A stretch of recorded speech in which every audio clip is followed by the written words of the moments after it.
우리 옆에 분들 바라보시면서요. 환한 미소와 함께 이렇게 인사하겠습니다. 함께여서 감사합니다. 네, 함께여서 감사합니다. 어젯밤에요. 뜨끈뜨끈한 소식입니다. 그 청년 리더들과 함께 진천의 문상을 다녀왔습니다. 돌아오는 길이 이제 청년 리더들이 퇴근 후에 함께 움직이다 보니까 꽤 늦은 시간에 움직였거든요. 그래서 돌아오는 시간이 이미 새벽 1시가 넘었었습니다. 근데 돌아오는 길에 길을 잘못 드는 바람에 에버랜드 근처까지 가서 우회해서 돌아왔습니다. 제가 운전을 하고 있었기 때문에 아무 말도 못했지만 한 15분에서 20분 정도 늦어진 것 같습니다. 여러분 혹시 이렇게 길을 좀 이렇게 우회하신 경험이 있으신가요? 그죠?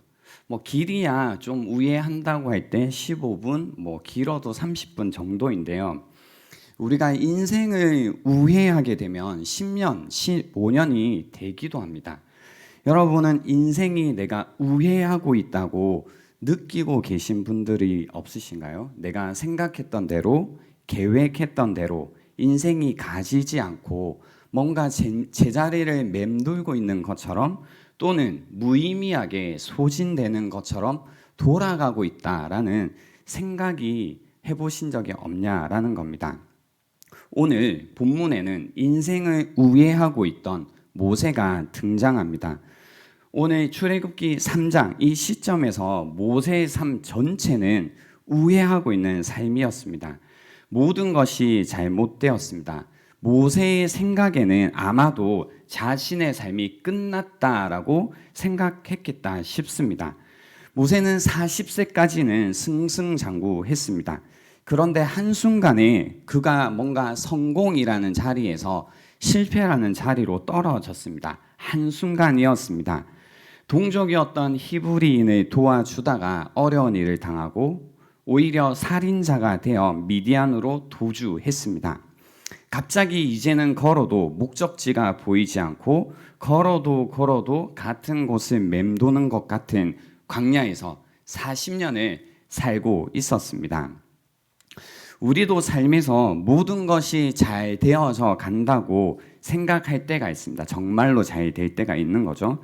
그런데 어느 날, 그죠? 내가 어디로 가고 있는지 또 어디로 가야 되는지도 모른 채 그냥 인생이 우회하는 것처럼 맴돌고 있는 것처럼 광야에서 살고 있는 것처럼 느껴질 때가 있습니다. 갑자기 이별을 맞이한다든지 병이 발병한다든지 해고가 된다든지 할 때가 있습니다. 갑자기 내 인생이 광야로 내몰릴 때가 있다라는 겁니다. 여러분 이미 아마 그죠? 다들 나이가 있으시니까요. 이런 갑자기 내 인생이 어디로 가는지 모르겠고 광야에서 시간을 보내는 것처럼 무의미하게 그런 이제 내 삶이 갑자기 왜 이렇지라는 생각을 아마 해 보신 적이 있을 겁니다. 그때 느끼셨던 것이 이런 것이 아닐까요? 그러니까 첫 번째는 고립된 마음이죠. 뭔가 내가 고립되었다. 혼자 있다라는 생각이 들 때가 있습니다. 아무도 내 주변에 없는 것 같고 도움을 받을 수 없는 것 같고 갑자기 모든 관계들이 끊어진 것과 같은 고립된 시간, 그런 장소가 있다라는 겁니다. 또 갑자기 쓸모없다라고 느껴질 때가 있습니다. 내 인생이 잘 되고 있었는데 뭔가 중심부에 있었다가 뭔가 아무 필요 없이 한쪽으로 그냥 치워진 것 같은 느낌이 들 때가 있습니다. 나만 불행한 것 같고 나만 뒤처진 것 같고 이전에는 괜찮았었는데 이제는 아무짝에도 쓸모없다고 느껴질 때가 있습니다. 실제로 할 수 있는 것도 없다고 느껴지는 거죠. 뭘 해도 힘들고 뭘 해도 되지 않는다. 내 인생이 언제쯤 다시 궤도에 오를 수 있을까? 날개를 필 수 있을까? 이런 생각을 하는 겁니다. 또 수치와 부끄러움의 어떤 시간이기도 합니다. 그렇죠? 모세도 그렇죠. 잘 나가던 사람입니다. 뭔가 늘 자신만만했겠죠. 모든 것을 다 가졌고 모든 것을 다 할 수 있었고 모든 것이 뜻대로 되었겠죠. 그런데 지금은 뭔가 수치심 가운데 도망자처럼 살아가고 있는 겁니다. 인생이 우회하고 있다면, 그래서 광야와 같은 시간을 보내고 계시다면, 우회하고 있다면 다시 우회해야 합니다. 오늘 본문에 보시면 1절부터 한번 볼까요? 모세가 그의 장인 미디안 제사장 이드로의 양떼를 치더니 그때를 광야 서쪽으로 인도하여 하나님의 산 호렙에 이르매 여호와의 사자가 떨기나무 가운데로부터 나오는 불꽃 안에서 그에게 나타나시니라. 그가 보니 떨기나무에 불이 붙었으나 그 떨기나무가 사라지지 아니하는지라. 이에 모세가 이르되 내가 돌이켜 가서 이 큰 광경을 보리라. 떨기나무가 어찌하여 타지 아니하는고 하니 그때에 여호와께서 그가 보려고 돌이켜 오는 것을 보신지라라고 해서요. 여기에서 중요한 게 뭐냐면 모세가 돌이켜 가고 있다라는 겁니다. 그래서 우리의 인생이 우회하고 있다고 느껴진다면 다시 우회해야 됩니다. 돌이켜 가야 된다라는 겁니다. 돌이켜 가야 됩니다. 근데 우리는 이 일이 힘든 것 같아요. 실제로요. 왜냐하면 바쁘니까요. 그러니까 돌이키기에는 너무 바쁘지 않나요? 그러니까 실제로 내 인생이 우회하고 있다고 느끼지만 큰 그림으로 볼 때는 내 인생이 우회하고 있어라고 내적인 어떤 고민들이 있지만 뭔가 돌이켜야 돼, 시간을 써야 돼라고 하면 그 돌이킬 시간이 안 나는 거죠. 그렇죠? 그렇지 않으신가요? 하나님께로 돌이키셔야 됩니다. 다시 하나님께로 돌아오셔야 됩니다. 라고 할 때에 그 시간이 잘 안 나요. 아마 여러분도 그럴 거고 주변 사람들에게 이런 권유를 할 때 또 권면을 할 때 대부분 뭐라고 하냐면 바쁘다고 해요. 근데 바쁜데 왜 바쁜지 모르겠죠. 어차피 우회하고 있는데 왜 바쁜지 모르겠어요. 아무튼 우회하고 있을 때 우회해야 되지만 그러기에는 우리의 삶이 너무나 바쁘다라는 겁니다. 여러분은 뭔가 이 돌이키시는 시간들을 가지고 계신가요? 뭐 전체적으로 우리 인생에 한번 돌이켜야 될 때도 있겠지만 오늘 이런 장면처럼요.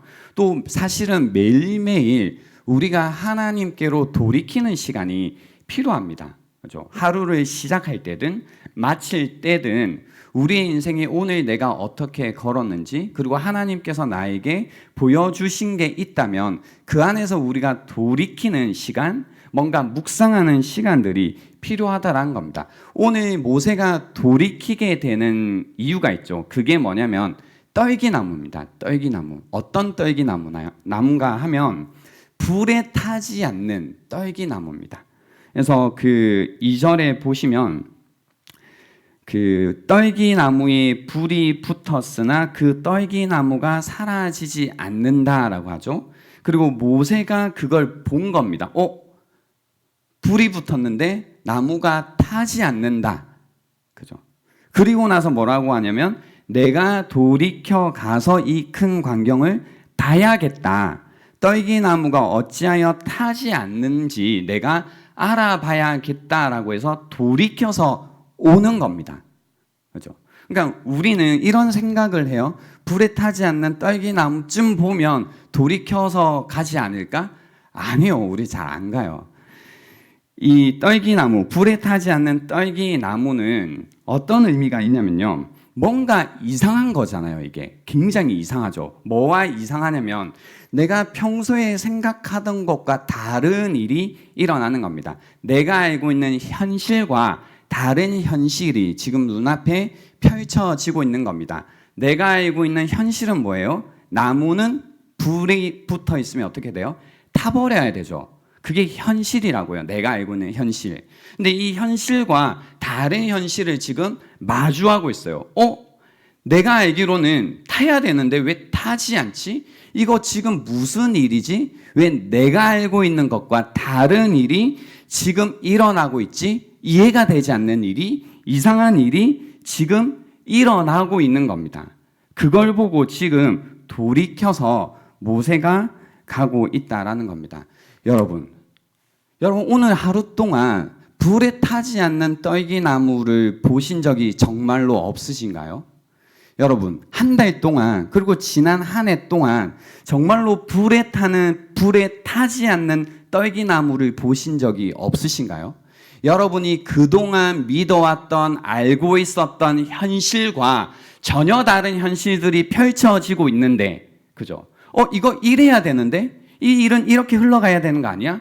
내가 알기로는, 내가 생각하기로는, 나의 상식으로는, 내가 그리고 있던 그림으로는 이래야 되는데 그 그림과 그 현실과 전혀 다른 현실들이 여러분 삶 가운데 펼쳐지고 있지만 그걸 정말로 돌이켜 가서 살펴보고 계시냐라는 겁니다.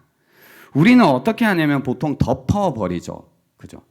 말도 안 되는 일들이 일어나고 있지만 내가 알고 있던 현실과 다른 현실들이 펼쳐지고 있지만 우리 모두에게 펼쳐진 하나의 현실이 있죠. 이전에 알던 것과 팬데믹이라는 것도 우리가 알고 있던 현실을 완전히 바꾸고 있잖아요.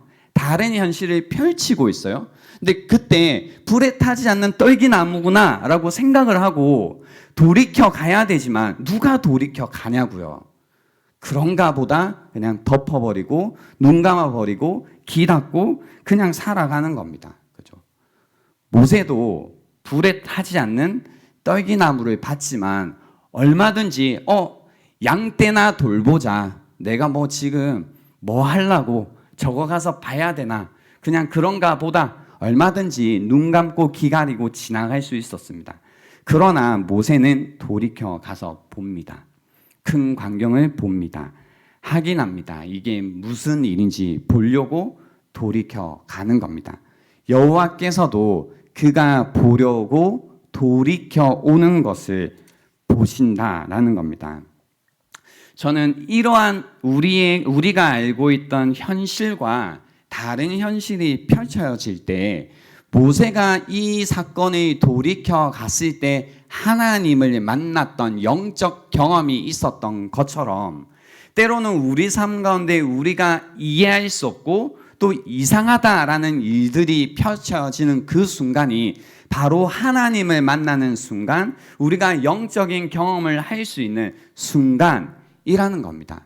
우리가 돌이켜 가기만 한다면요. 모세처럼 그 광경이 무엇인지, 무슨 일인지, 무슨 의미인지 찾아서 가 본다면 그 자리가 하나님을 만나는 자리가 될 거다라는 겁니다. 광야가 하나님을 만나는 영적인 평야가 될 거다라는 겁니다. 한번 생각해 보십시오.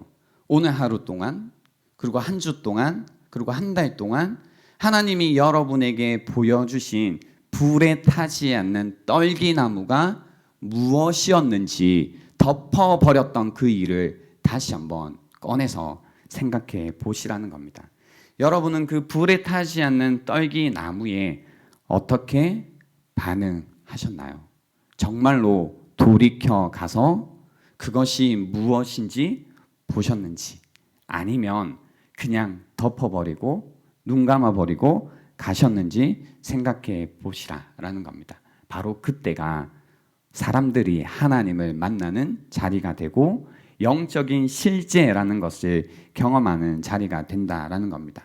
우리가 이런 하나님을 만나는 자리, 영적인 실제를 경험할 때 하게 되는 두 가지 질문이 있습니다. 오늘 본문을 통해서 볼 때요. 모세가 오늘 본문에 두 가지 질문을 던집니다. 하나님께요. 첫 번째가 뭐냐면 11절에 보시면요. 모세가 하나님께 아뢰되 내가 누구이기에 바로에게 가며 이스라엘 자손을 애굽에서 인도하여 내리까? 라고 묻습니다. 그래서 첫 번째 하는 질문이 뭐냐면 내가 누구인가? 라는 질문을 하게 됩니다. 내가 누구인가? 근데 여기에서 내가 누구인가? 라는 질문은요, 난 누구일까? 자신의 정체성에 대한 질문이라기보다는 지금까지 모세가 살아왔던 인생을 통해서 평가는 자신에 대한 평가죠. 내가 누구라고, 그죠? 내가 뭐라고? 라는 이런 겁니다. 그렇죠? 그래서 하나님하고 이야기하고 있다가도 자신이 누군지를 잊어버리지 않는 겁니다. 내가 누구라고. 그러니까 하나님의 어떤 부르심, 하나님의 확고한 뜻, 의지를 계속해서 확인하면서도 하나님을 만났고, 그리고 이제 사실 기적 같은 일이 일어났잖아요. 그게 뭐냐면 지금 거룩한 땅에서 하나님을 만나고 있어요. 거룩한 땅이기 때문에 지금 뭐 했어요? 신발을 벗었잖아요. 그러니까 거룩한 땅에서 하나님을 만났다라는 건 무엇이 걸린 문제냐면 목숨이 걸린 문제예요. 목숨이 걸려 있다고요. 그럼에도 불구하고 모세는 내가 누구인가 문제 때문에 하나님께 계속해서 그분의 부르심에, 그분의 뜻에 계속해서 이렇게 표현해도 될까요? 토를 달죠. 그죠? 내가 누구라고, 내가 뭐라고 라고 이야기를 해요. 그러니까 불에 타지 않는 떨기나무보다 더 신기한 일이 지금 이 모세 안에 일어나긴 하는데요. 계속해서 하나님의 뜻을 거절하는 모습이 나옵니다. 왜 그랬냐면, 그러니까 왜 하나님의 뜻을 거절해? 이것보다 이 거룩한 땅 가운데서 거룩하신 하나님을 만남 가운데서도 우리로 하여금 하나님을 어떤 의미에서 밀어내게 하는 그 마음이 뭐냐면, 그죠?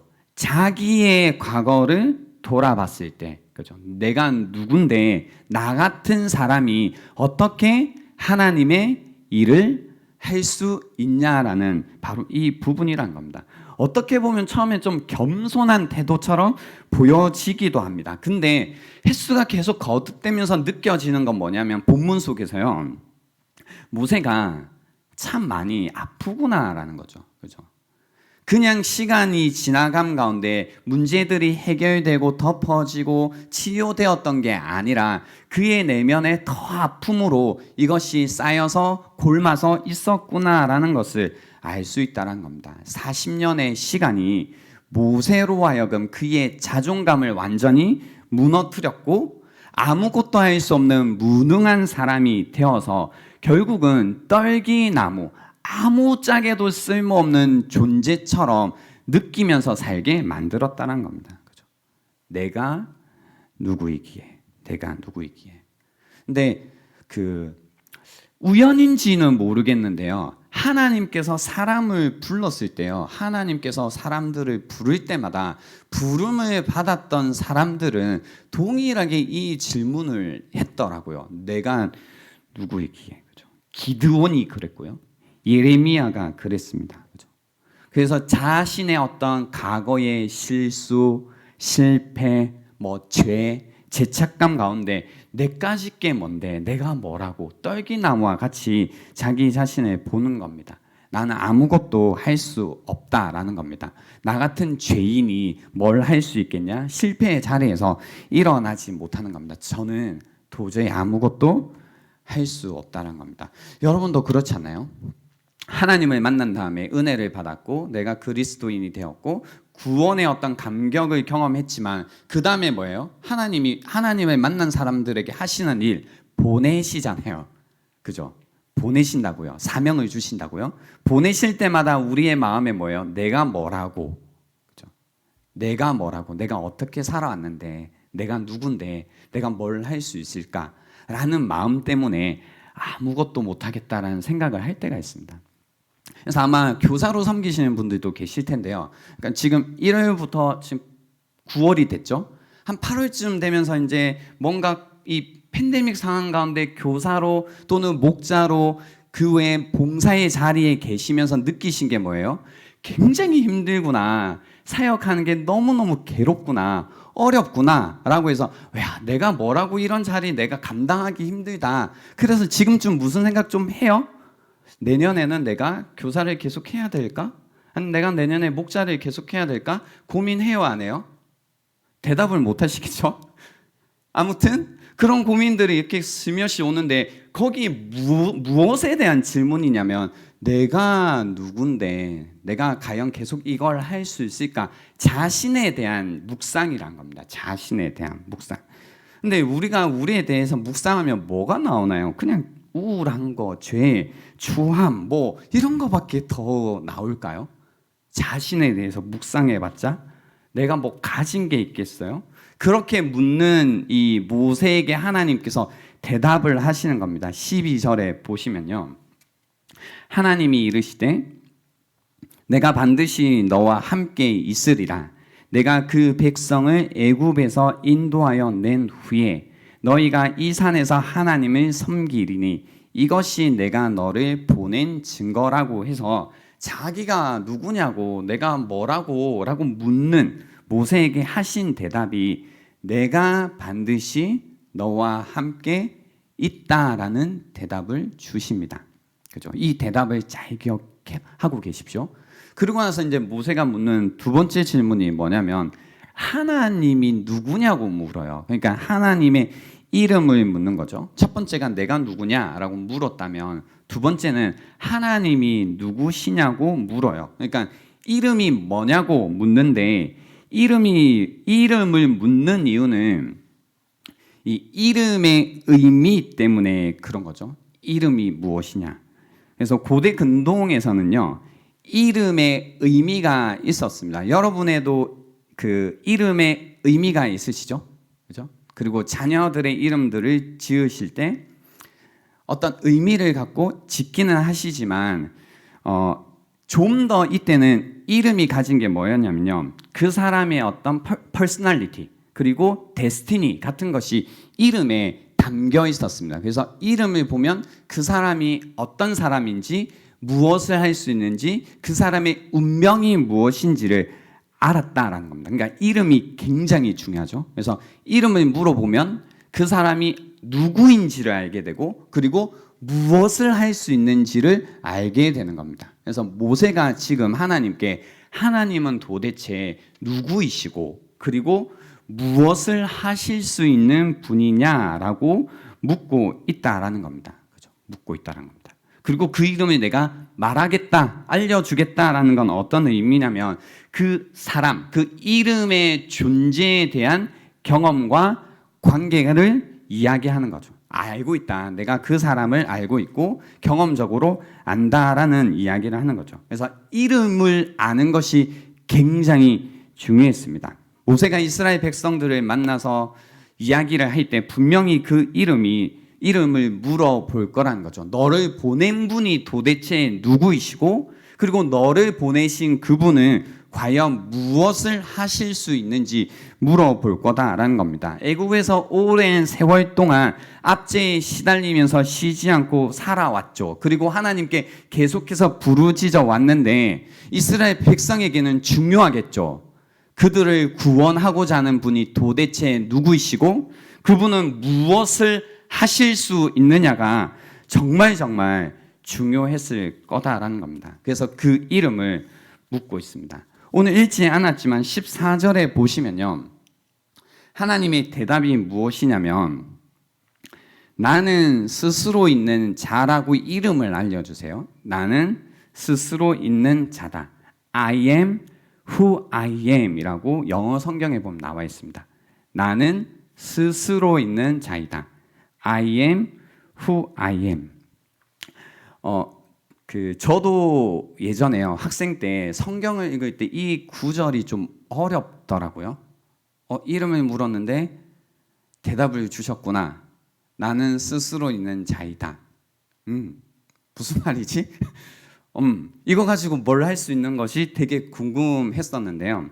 그래서 예전에 이제 신학교 다닐 때 이 이름의 의미, 스스로 있는 자라는 게 어떤 의미인지를 조금 이제 자세히 살펴봤던 그 경험이 있습니다. 그래서 조금 정리해서 하지만 너무 길지 않게 여러분에게 알려드리자면 첫 번째는요.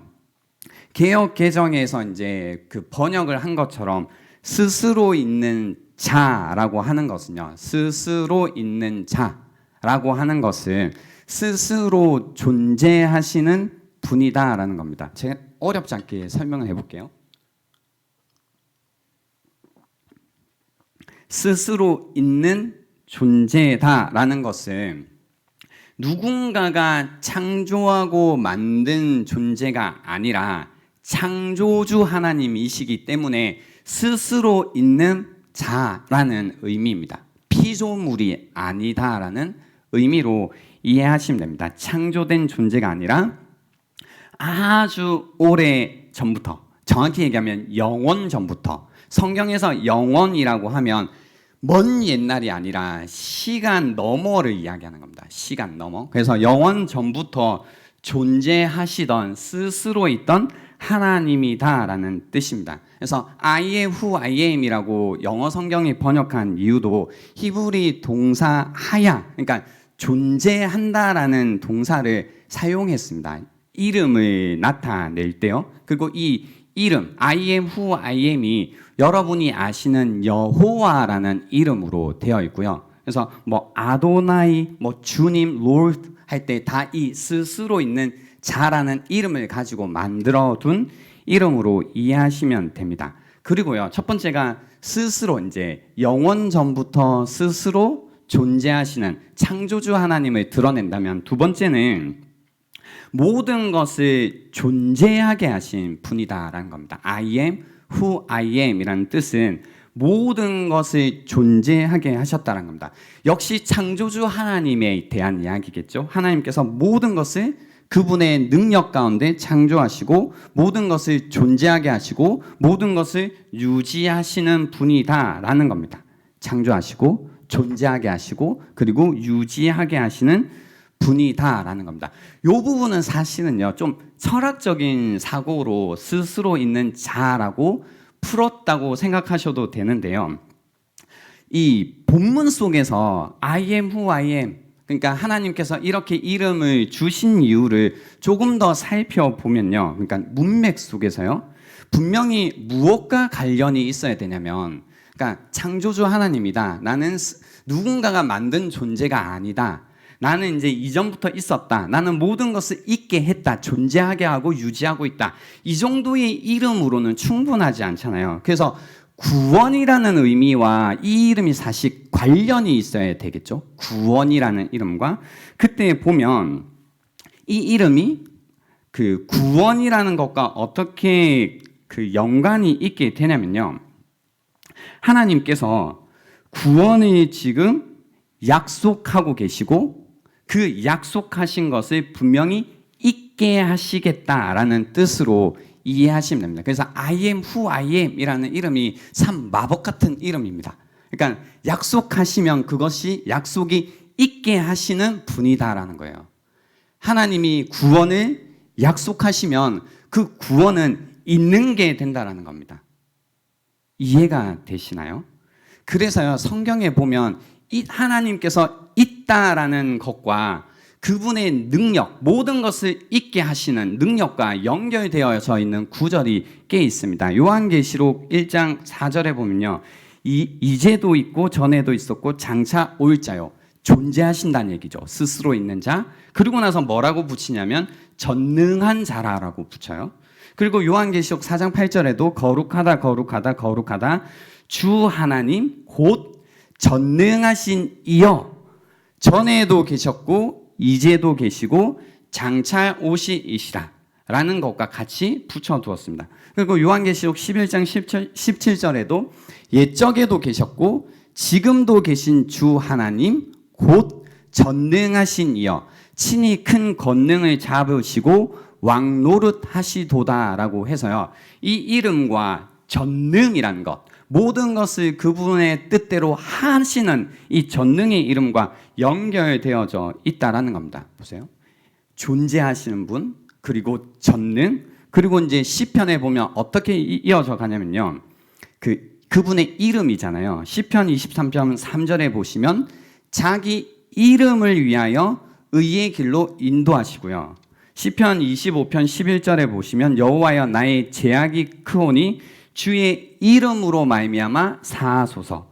시편 143편 11절에 보시면 여호와 주의 이름을 위하여 나를 살리시고 라고 해서 존재하심, 전능하심, 그리고 이 전능하심 가운데 하나님께서 약속하신 언약 관계에 있는 사람들을 어떻게 하시냐면 전능하심 가운데 인도하시기도 하고 죄를 사하시기도 하고 살리시기도 한다라는 이야기를 성경은 전체적으로 우리에게 전해주고 계신다라는 겁니다. 스스로 있는 자이다, 존재하시는 창조주 하나님, 전능하신 이께서 그분의 전능하심으로 그분의 언약 관계 속에 있는 약속하신 자들에게 인도하시고 죄를 사하시고 살리시는 분이다라는 겁니다. 구원하시는 분이다라고 이야기하시는 겁니다. 제가 최대한 쉽게 해보려고 했는데 이해가 좀 되셨을까요? 네, 도움이 되셨는지 모르겠는데요. 그래서 그걸 우리가 줄여서요, 뭐라고 부르냐면 스스로 계신 분, 창조주 하나님, 전능하시니요, 이제도 계셨고 지금도 계시고 장차 오시니요, 그분께서 우리를 인도하시고 우리의 죄를 사하시고 우리를 살리시는 분, 이걸 우리는 주님이라고 부르는 겁니다. 그래서 주님. 그래서 하나님을 향해 우리가 주님이라고 부를 때 이 모든 의미가 담겨져 있는 겁니다. 창조주 하나님, 주님.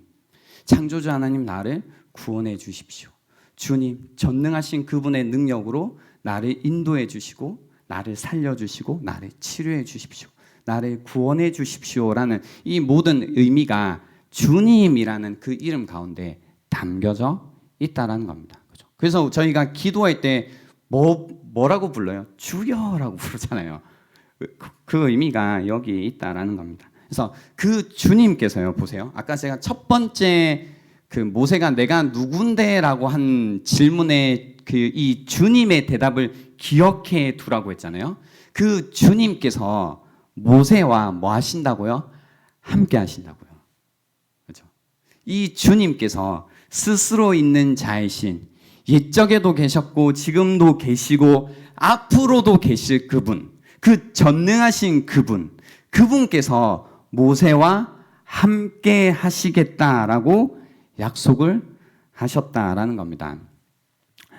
여러분, 그러니까요, 뭐가 중요해지냐면요, 우리가 하나님을 만난 다음에 그런 생각들이 얼마든지 들 수 있습니다. 내가 누구라고, 내가 뭐라고, 내가 어떻게 살아왔는데, 그럼 내가 지금 어떻게 살고 있는데 내 과거를 몰라서 그럴 거야. 그래서 무기력 가운데, 뭔가 무관심 가운데, 뭔가 우울함 가운데 살아가실 수 있어요. 근데 그 묵상이 무슨 묵상을 했기에 그런 자리에 계신지를 생각해 보시라고요. 그죠? 분명히 내가 누군인가에 대한 묵상 가운데만 머물러 계신다면 이 무기력 가운데 계속 발목 잡혀 있겠죠. 과거에 발목 잡혀 계시겠죠. 여러분의 연약함 가운데 잡혀 계시겠죠. 굴레 가운데 계실 겁니다. 그러나 그렇게 연약한 우리의 삶 가운데 약속하신 주님, 내가 반드시 너와 함께 하시겠다라는 그 주님의 약속을 우리가 기억하고 나와 함께 하시는 주님을 오늘 이 밤에도 묵상할 수 있다면 여러분을 묶고 있던 모든 굴레와 속박이 끊어지는 이 밤이 될 겁니다. 왜냐하면 우리와 함께하고 계신 그분은 전능하신 이기 때문입니다. 그리고 이전에도 계셨고 지금도 계시고 앞으로 장차 영원토록 우리와 함께 하실 분입니다. 그분께서 우리의 걸음걸음을 인도해 가실 겁니다. 그분께서 우리의 죄를 사해 주실 겁니다. 그분께서 우리를 살려 주실 거기 때문에 오늘도 우리가 다시 한번 이 믿음, 그분을 향한 믿음이 회복되는 이 시간이 되면 좋겠습니다. 모세에게 그래서 더 이상 그가 누구인가는 문제가 되지 않았습니다. 나와 함께 하시는 그분이 누구인가, 그분이 누구인가가 사실은 가장 중요한 문제가 되었다라는 겁니다. 나와 함께 하시는 나, 주님, 그분이 중요하다라는 겁니다. 나와 함께 하시다라는 그 약속에 우리가 다시 초점을 맞출 때에 주님께서 길을 내시고 주님께서 나의 능력이 되시고 주님께서 우리의 삶을 구원하신다라는 겁니다. 이것이 하나님과 함께 할 때 일어나는 일이다라는 겁니다. 모세를 통해서 그 일을 하셨다면 지금도 우리를 통해서 주님께서 그 일을 할 겁니다. 그 이름, 주님이라는 그 이름을 우리는 가지고 있습니다. 구원의 이름입니다. 회복의 이름입니다. 우리를 인도하시는 그 이름입니다. 그 이름을 붙들고 가야 됩니다. 우리에게 주신 이름이 있죠. 어떤 이름인가요? 바로 예수 그리스도라는 이름을 주신 이유가 거기에 있다라는 겁니다. 여러분, 오늘 이 밤에도 다시 한번 이 이름을 붙잡는 밤이 되셔야 됩니다. 능력의 이름, 치료의 이름, 회복의 이름, 구원의 이름 되시는 예수 그리스도, 그 이름을 다시 한번 부여잡는 이 시간이 되면 좋겠습니다. 교회에게 주님께서 주신 이름입니다. 우리만 사용하라고 주신 이름이 아니라 사실 사명을 주셨죠. 뭐예요? 그 이름을 가지고 가라고요. 하나님을 만났다면 가야 됩니다. 보내시니까요. 그냥 보내시나요? 그 이름 가지고 가라는 겁니다. 예수 그리스도라는 그 이름 가지고 가라라는 겁니다. 이제 2021년도가 거의 마무리 되잖아요. 뭔가 이제 서늘해지고 마무리해야 될 것 같잖아요. 그러니까 한 해를 돌아볼 때 우리가 얼마나 뭐 돈을 벌었는가, 힘들었는가, 이런 걸로 마무리를 하지 말고 내가 얼마나 그 이름을 붙들고 살았는지, 그리고 남아있는 2021년도를 어떻게 그 이름을 붙들고 갈 건지, 그리고 어떻게 그 이름을 가지고 주님께서 보내시는 자리로 갈 건지에 대한 고민을 우리가 해야 됩니다. 제가 4주 동안 청년들에게요, 사명에 관해서 이야기를 나누었거든요. 4주 동안요. 사명이 뭐냐면요, 주님께서 우리를 보내신다라는 거잖아요. 그 이름을 가지고 주님께서 보내시는 거거든요. 근데 요즘에 누가 이 사명감으로 살아요? 여러분 자녀들을 생각해 보세요. 그리고 여러분 스스로를 생각해 보세요. 여러분 정말로 사명감을 가지고 사시나요? 내가 보내신 자이다. 그래서 그 이름 붙들고 정말로 여러분이 보내신 가정, 여러분의 직장, 여러분의 어떤 삶의 자리, 일터에 가셔서 살고 계신지, 아니면 그저 사명감은 어느새 던져버리고 내가 그냥 살기가 급급해서 살고 계시다면, 저는 이 시대에 반드시 회복되어야 되는 감각이 있다면 그게 뭐냐면 사명감이라는 겁니다. 사명감. 우리에게 이름을 주셨고, 그 전능하신 이름을 주셨고, 그 이름을 가지고 살게 하셨다라는 겁니다. 제가 설교에도 나누었는데요, 정말 슬픈 일이 뭐냐면요, 여러분의 자녀들이요, 야, 너 앞으로 어떻게 살래? 꿈과 비전을 이야기할 때 요즘에 우리가 들은 얘기가 뭐예요? 높은 빌딩, 그죠? 높은 아파트의 이야기밖에 못 듣다 보니까 엄마, 아빠, 선생님, 저는 앞으로 높은 아파트에서 살고 싶어요. 높은 빌딩 하나 가지고 싶어요 라고 대답을 한다면 얼마나 슬픈 일일까요? 여러분 어릴 때 생각해 보실래요? 할 수 있고 할 수 없고를 떠나서 우리는 어떤 뜻을 가졌었던가요? 그래도 세상을 구원하는 어떤 일을 꿈꾸지 않았던가요? 내가 미래에 할 일, 내가 하고 싶었던 일이라는 건 뭐였냐면 이 세상 가운데 보내신 자로서 세상을 어떻게든 살리고 구원하고 인도하고 치료하는 그 일 가운데 내가 사용되기를 바랬잖아요. 높은 뜻이 있었다고요. 근데 지금 자녀들은요, 높은 빌딩만 있다고요. 이것이 슬픈 일이라고요. 이제 다음 세대에게 여러분 무슨 이야기를 할 건가요? 야, 너 높은 빌딩 가지고 살아라 라기 원하시나요? 아니면 높은 뜻을 가지고 살아라, 하나님께서 주신 사명감으로 살아가라 라고 이야기하기 원하시나요? 그러기 원하신다면 여러분부터 여러분 자리에서 이 사명감을 회복해 주시기 바랍니다. 그때에 하나님께서 연약한 나를 통해서, 아무것도 할 수 없는 나를 통해서도 함께 하시는 그분의 능력이, 그분의 어떤 인도하심이, 치료하심이 나를 통해서 이 땅 가운데 임하는 것을 보게 될 거다라는 겁니다. 그렇게 하나님의 뜻이, 그렇게 하나님의 마음이 우리 온 세계 교회를 통해서 나타나기를 기도하는 마음을 함께 가져주셨으면 좋겠습니다. 이 시간 함께 찬양하고 기도하는 시간을 가지려고 합니다.